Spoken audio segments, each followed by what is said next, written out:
Catherine from CatherinePuller.com. I am participating in a either or challenges Stamp Nation. We have over 219 challenges on the site. Actually, we have more than that because we have quarterly events. We have our birthday party in January, we have our World Card Making Day event in October, and then other times during the year we run events and classes, and we do challenges for those as well, but we don't number those. But our numbered challenge, we're up to 219. And different from other sites, we never close our challenges. So they are always there to inspire you whenever you need a little bit of inspiration to get into your craft room. So Allison is kind of kicking things up a little bit and is issuing an either or challenge. So over there, you just put in your name and say I'm in, and then she assigns you 2 numbers of challenges to go back and look at, and you participate in one or the other. So I thought this was a really cool thing, and I decided to participate as well. And so she assigned me 2 numbers. I'm not going to do either or. I'm going to do both. So I'm going to do one for my blog, and then the other one will be up for my Monday video on Stamp Nation. So I'm going to head over to the stamp table, and I'm going to explain to you what the challenge is, and we'll get started.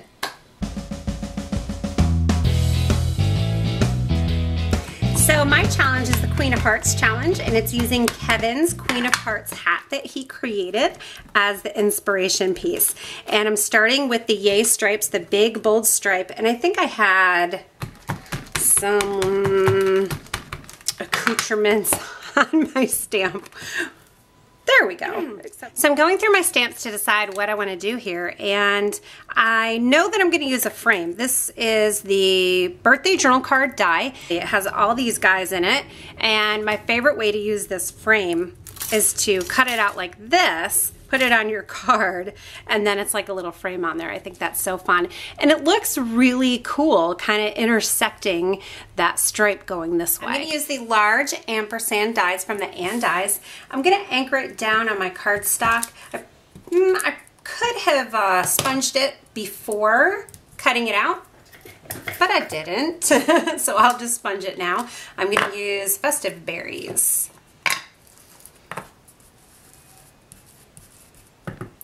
And it kind of gives a little bit of a different look when you sponge before or after, because you're going to see it's going to be a little darker around the edges of my die cut when you do it after, and I really like that look. It's not super dark, but it's just a little bit darker, and it gives kind of a little border edge to it.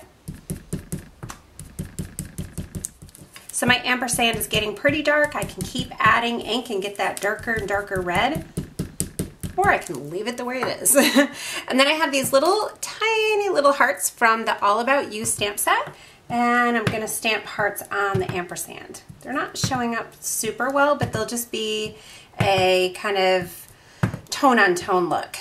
Now if you wanted, you could stamp them in Versamark and then do some clear or sparkly embossing powder over the top, and that would be really cool too.